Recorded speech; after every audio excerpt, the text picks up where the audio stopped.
There was a doorway that led to everything, when everything was and was not, when the world and stars and little miracles were but new fancies, when entropy itself obeyed the laws of mortality, and dissonance was a part of heaven's choir, gloriously finding their place. When order was but a namesake for those who would take a stand, and for heroes to take their place in legend. Among this, there was a doorway that led to everything, good and bad, entropy and order, dissonance and resonance, the thin line between madness and the thing that would become hope. Who would guard such a treasure? Who dared step into the shoes of Doorman? That question was humbly answered by the very forces who used the door. Each came bearing gifts to the august queen, laying them at her feet in tribute, as each lay claim upon the glorious.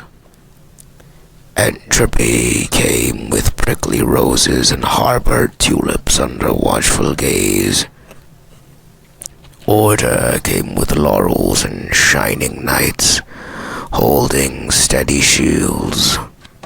The twins of sound, resonance and dissonance, came with everything but what the august queen deserved, and what she would deserve, but nothing at all,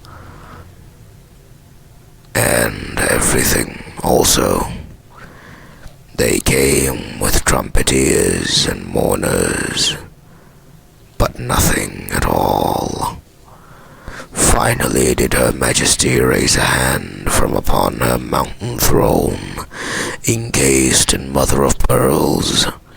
She chose as all had made evident.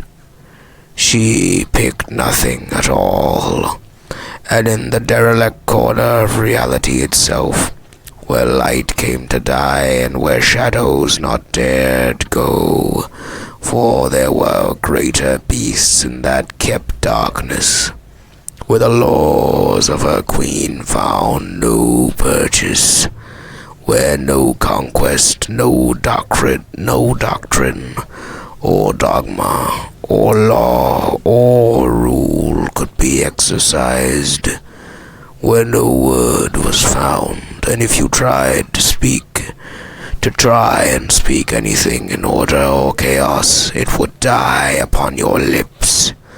There, in the only corner of endless reality, came a knocking,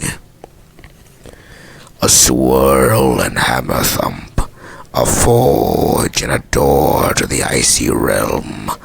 Icy not because it was ice, icy because it was still, eternally still. The very fabric, that which moves and excites reality itself, stood still. There in that hallowed realm, from there did a door open, as the queen's choice came, holding a crown, fitted with white roses and orange tulips, and ordained in the holiest of jewels and gold and chaos and space and everything in between. It took him an eternity, and but a nanosecond, to arrive to the queen's door where the guests had been waiting. He presented the crown upon velvet throne as trumpets blew, and bowed in dignity. He befitted the queen as she shone with beautiful and brilliant light.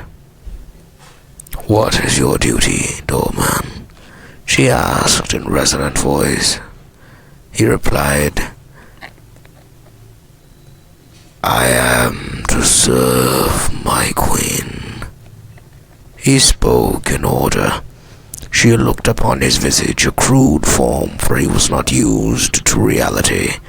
It was his first time venturing into the space of the known. He was red and black, his face a singular red rose, with 6 petals swirling in motion with the dangling principles of his flawed realm. His hands were pointy and they shook with chaos and dissonance. He bowed eternally toward the queen upon her throne. "Rise, sanguine red." She spoke, and it was thus. She gave him form, purchase in our realm as he droned and shook, and finally did he slunk into our physical realm at last, like slow dim light moving through the warm slime of the ocean of worlds. A sword fashioned by the twins, a cloak by order, and a glove by chaos were given to him. All artifacts of their tribute, a subtle yet loud plead to keep using the door, to move at all, and to fight their endless battles of entropy and order and destruction, but rebirth. I go now, my queen, to my post eternal, your name. I am your champion thus. He spoke in a voice that shook the foundations of her throne. The armies of the forces of reality split in somber respect as the doorman walked to his post and stood, guarding it with the very fiber of his being, as was his queen's will, to be the doorman and to see everything that he could not have. The only redeeming quality of the flesh is that there is at last an end to our sorrows, to our hopes, to our dreams, no matter how large they might be or how small. Everything ends, but not for that sordid swordsman. True immortality was given, and there is a price steep as mountain's eye. They gave him immortality, but no place to fill his head with fancies, no time to be as mortal as his queen made him, no time at all to love his queen, no time at all, and yet all the time in the ocean of worlds. So hearken, lords, the doorman can never fall. And at last we come to the end,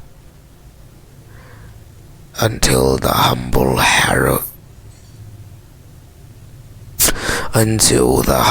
harrowing picks up his blade once again.